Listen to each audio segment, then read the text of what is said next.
Baiklah, yang pertama kami akan menjelaskan tentang pengertian keterampilan mengajar kelompok kecil dan perseorangan. Keterampilan sendiri itu merupakan kemampuan menggunakan akal, ide, dan pikiran yang kreatif dalam mengerjakannya, merubah atau membuat sesuatu menjadi yang lebih bermakna sehingga menghasilkan sebuah ide yang memiliki nilai tersendiri dari hasil pekerjaannya tersebut. Kemudian mengajar merupakan pengetahuan yang dimiliki oleh seorang guru yang disampaikan kepada peserta didiknya. Nah, jadi menurut pengertian ini, tujuan dari belajar siswa itu hanya sekedar ingin mendapatkan atau menguasai pengetahuan. Pembelajaran di sekolah mengharuskan seorang guru memiliki keterampilan dalam mengajar kelompok kecil maupun perorangan. Yang artinya, keterampilan mengajar kelompok kecil yaitu kemampuan seorang guru mengajar atau membimbing peserta didik dalam belajar secara berkelompok dengan jumlah antara 3 sampai 4 orang peserta didik dalam setiap kelompoknya. Sedangkan keterampilan mengajar perorangan adalah keterampilan mengajar yang dilakukan oleh guru dalam membimbing peserta didik secara individual atau perorangan sendiri, terutama bagi siswa yang bermasalah atau yang memiliki kebutuhan khusus atau anak ABK. Proses pembelajaran perorangan ini, guru bersama peserta didik menentukan tujuan dan bahan ajar yang digunakan dengan memperhatikan perbedaan-perbedaan dari setiap individu. Nah, hakikat pembelajaran atau keterampilan mengajar kelompok kecil dan perorangan adalah terjadinya hubungan interpersonal antara guru dan siswa atau peserta didik dan juga peserta didik dan peserta didik. Dalam keterampilan ini, peserta didik belajar sesuai dengan kemampuan masing-masing dan kecakapannya. Nah, selain itu juga peserta didik melibatkan perencanaan kegiatan belajar mengajar. Guru itu selain memiliki ilmu yang tinggi, juga dituntut memiliki keterampilan mengajar yang baik. Nah, keterampilan ini sendiri dimaksudkan untuk memenuhi kebutuhan belajar murid itu sendiri agar siswa tersebut mudah dalam menyerap pembelajaran yang diberikan. Pada dasarnya, kemampuan setiap anak itu berbeda satu sama lain, baik sebagai perseorangan maupun dalam kelompoknya. Guru bukan hanya menyamaratakan pelayanan pendidikannya, tapi harus memiliki cara untuk memperhatikan setiap kebutuhan. Nah, baik, selanjutnya akan dijelaskan oleh pemateri kedua. Assalamualaikum warahmatullahi wabarakatuh. Saya Mei Dewi Lestari dari kelompok 7 akan mempresentasikan hasil diskusi kami tentang keterampilan mengajar kelompok kecil dan perseorangan. Dalam pembelajaran, seorang guru tidak hanya membutuhkan ilmu yang berkualitas, tapi juga harus menguasai keterampilan mengajar. Nah, pembelajaran sendiri itu merupakan suatu proses yang kompleks dan melibatkan berbagai aspek yang saling berkaitan. Oleh karena itu, untuk mewujudkan suatu pembelajaran yang efektif, diperlukan adanya suatu keterampilan mengajar. Perkembangan teknologi dewasa ini menuntut seorang guru harus memiliki kualitas mengajar yang baik itu dari berbagai sumber ilmu maupun kualitas ilmu itu sendiri. Jadi, seorang guru itu dituntut memiliki keterampilan dalam mengajar. Jika seorang guru hanya memiliki ilmu yang tinggi, tapi tidak memiliki kualitas keterampilan mengajar yang baik, itu akan membuat siswa sulit untuk menyerap apa yang diberikan oleh guru. Jadi, keterampilan dalam mengajar itu juga merupakan suatu hal yang penting dalam pembelajaran. Nah, pada kali ini kita akan membahas tentang keterampilan mengajar kelompok kecil dan perorangan. Baiklah, yang pertama kami akan menjelaskan tentang ini saya akan melanjutkan materi yang selanjutnya, yaitu B, peran guru dalam mengajar kelompok kecil dan perseorangan. Di sini ada 5 peran guru. Yang pertama yaitu organisator dalam kegiatan pembelajaran. Dan di sini guru itu mengelola dan menentukan dan mengarahkan bagaimana cara siswa melakukan kegiatan pengajaran, mengatur lingkungan belajar, mengoptimalkan sumber belajar. Nah, di sini guru juga bisa memberikan tugas dan memberikan tanggung jawab pada siswa untuk mengerjakan tugasnya. Terus yang selanjutnya adalah sumber informasi bagi siswa. Jadi guru itu jadikan sebagai sumber informasi, tidak hanya buku, internet, ataupun TV dan lain sebagainya, tapi guru itu sebagai informasi untuk untuk mengenai langkah-langkah pelaksanaan tugas. Jadi kan guru memberikan pengarahan kepada anak bagaimana mengerjakan tugas yang telah diberikan. Terus yang ketiga yaitu motivator bagi siswa untuk belajar. Nah, di sini motivator itu adalah menciptakan kondisi kelas yang bisa membantu peserta didik untuk melakukan kegiatan pembelajaran tanpa bermalas-malasan. Nah, di sini untuk menjadi motivator belajar yang harus dilakukan guru itu ada 5. Yang pertama itu adalah mengetahui kebutuhan. Jadi setiap individu itu dia itu kebutuhannya beda-beda. Jadi ada yang malas belajar, ada yang mudah bosan. Nah, maka dari situ guru harus mengetahui motivasi apa yang akan diberikan. Terus yang selanjutnya menjalin hubungan yang baik. Jadi antara murid dan guru memiliki hubungan yang baik. Terus yang ketiga yaitu kaya akan berbagai macam motivasi. Karena setiap permasalahannya beda, maka dari itu banyak solusi yang harus diberikan. Terus yang keempat adalah memiliki perasaan humor, jadi tidak kaku dan tapi harus disegani oleh siswa. Terus yang kelima itu harus menjadi model itu model yang memberikan contoh baik kepada peserta didik. Terus yang selanjutnya adalah pendiagnosaan kesulitan siswa serta pemberian bantuan sesuai dengan kebutuhannya. Nah, itu tadi harus mempunyai banyak macam motivasi yang dari awal tadi. Terus mendiagnosa, mencari kesulitan setiap peserta didik belajar. Maka dari situ guru harus bisa mendiagnosanya. Terus yang kelima itulah penyediaan materi dalam kesempatan belajar bagi siswa. Nah, guru itu harus menampilkan materi yang akan dipelajari pada hari ini, bisa dari buku cetak ataupun dari lainnya. Nah, jadi guru itu harus memberikan pelajaran dalam pengajaran kelompok kecil maupun kelompok besar, kelompok kecil atau kelompok perseorangan. Terus sebagai berbagai sumber yang diberikan peserta didik dalam proses belajar mengajar perlu disediakan agar pembelajaran berjalan dengan lancar. Nah, agar belajar dengan lancar maka diperlukan materi dalam kesempatan pembelajarannya. Nah, sekian dari saya, akan dilanjutkan ke materi selanjutnya. Sumber yang diberikan peserta didik dalam proses belajar mengajar perlu disediakan agar pembelajaran berjalan dengan lancar. Nah, agar belajar dengan lancar maka diperlukan materi dalam kesempatan pembelajarannya. Nah, sekian dari saya, akan dilanjutkan ke materi selanjutnya. Ya, selanjutnya adalah pola penggunaan pengajaran kelompok kecil dan perorangan. Ada 4 pola pengorganisasian yang bervariasi dalam melaksanakan kelompok kecil dan perorangan. Yang pertama, kelompok kecil dan perorangan yang membentuk kelas besar. Dalam pola ini, kegiatan mengajar di dalam kelas dimulai dengan pertemuan klasikal pada kelas untuk memberikan informasi umum yang diperlukan peserta didik untuk mengikuti kegiatan belajar mengajar, seperti pokok bahasan, tugas-tugas yang dikerjakan, dan langkah-langkah menyelesaikan tugas dan informasi yang diperlukan.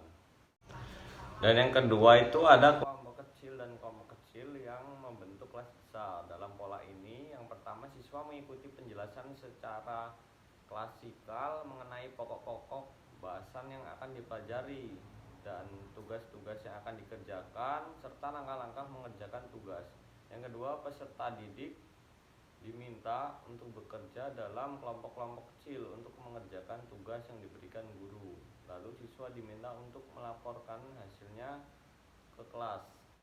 Dan yang ketiga itu ada perseorangan yang membentuk kelas kecil pada kelas besar. Yang pertama itu pertemuan diawali dengan penjelasan umum mengenai materi pelajaran yang akan dipelajari. Setelah mengikuti pelajaran umum, peserta didik langsung mengerjakan tugas secara perorangan.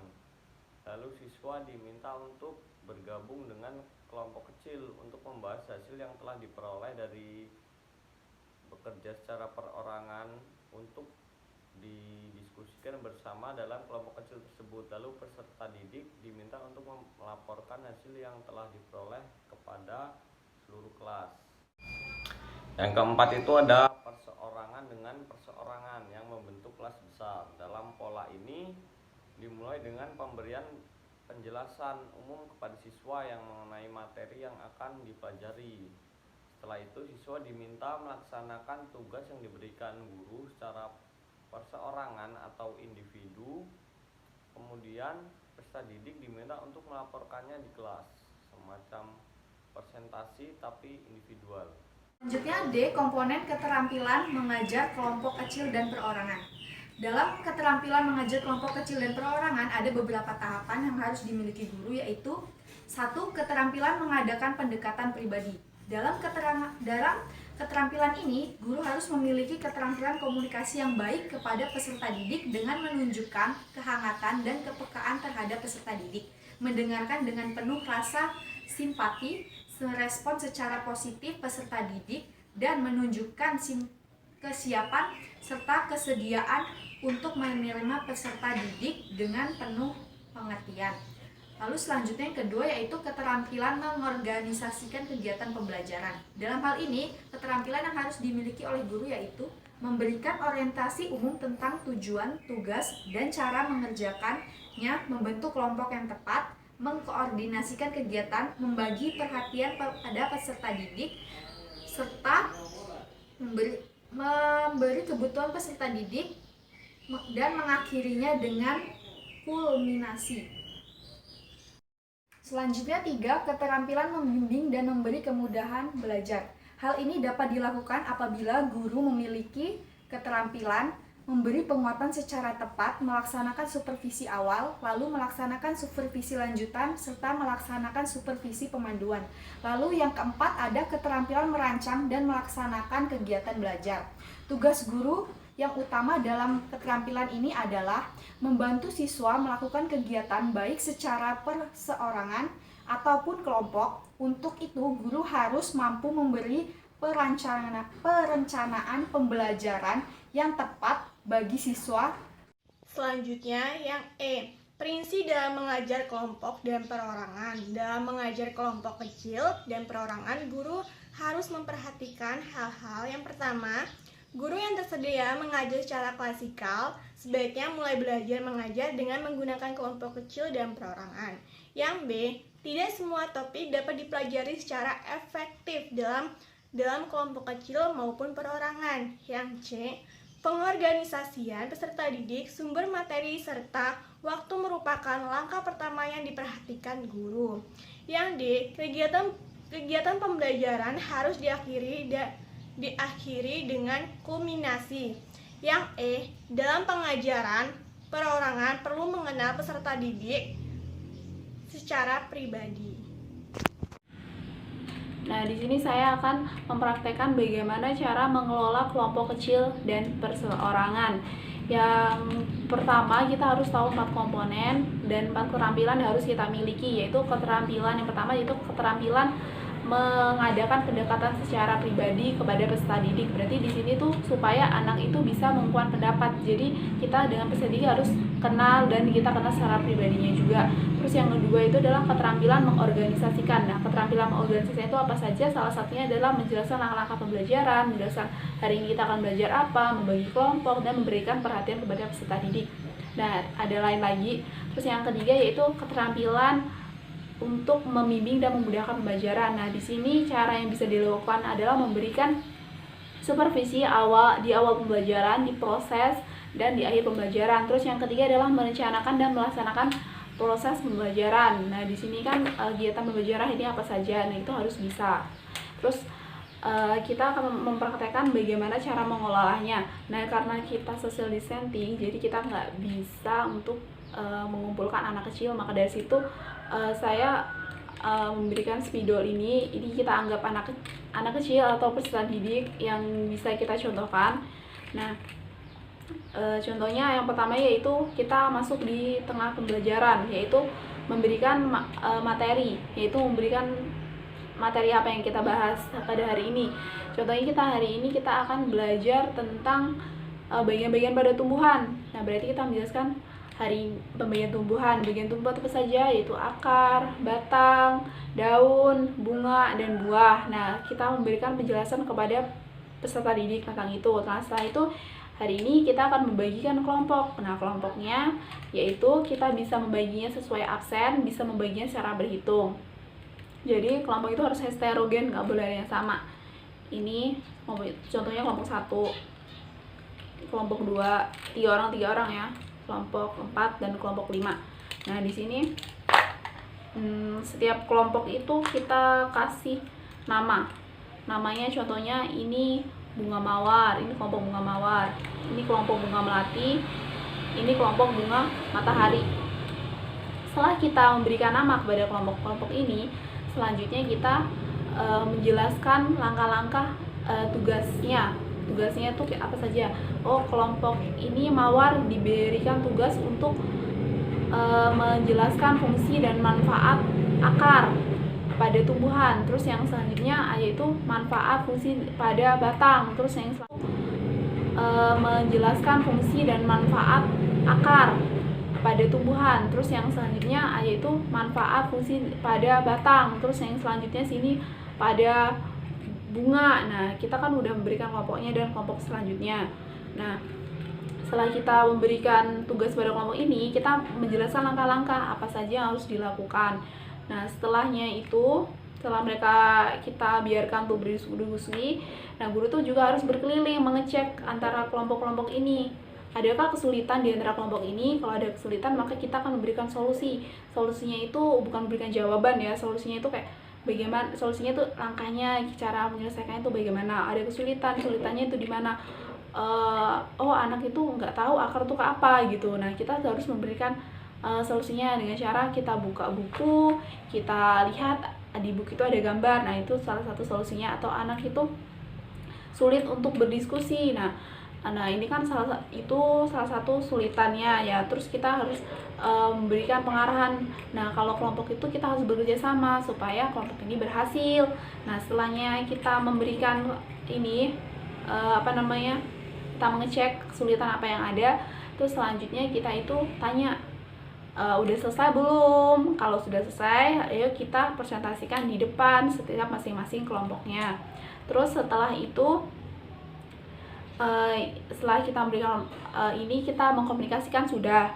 Nah, dari situ kita sudah menerapkan 4 komponen yang saya jelaskan tadi, yaitu keterampilan dalam mengelola kelompok kecil dan perseorangan. Nah, yang pertama itu kan tadi mengadakan pendekatan secara pribadi. Nah, pendekatan secara pribadi itu kita bisa lihat dari anak-anak yang mengalami kesulitan, berarti dia mengungkapkan pendapat. Nah, itu salah satu udah masuk keterampilannya, masuk situ. Terus yang kedua itu guru tuh sudah melakukan pengorganisasian, yaitu membagi kelompok, menentukan langkah-langkahnya. Terus yang ketiga itu keterampilan membimbing dan memudahkan belajar. Nah, keterampilan membimbing belajar itu ya ini selama proses pembelajaran itu tadi, dari awal proses sampai akhir, itu kan memberikan penguatan kepada peserta didik. Terus yang kelima yaitu kan tentang merencanakan dan melaksanakan kegiatan pembelajaran. Nah, itu kan udah pasti. Dan di sini tuh guru tuh harus membuat yang tidak bosan atau membuat anak tuh frustasi atau berat dalam proses pembelajarannya. Maka itu kita harus belajarnya itu harus belajarnya itu harus ada bermainnya juga, supaya kegiatan belajar itu berjalan dengan baik.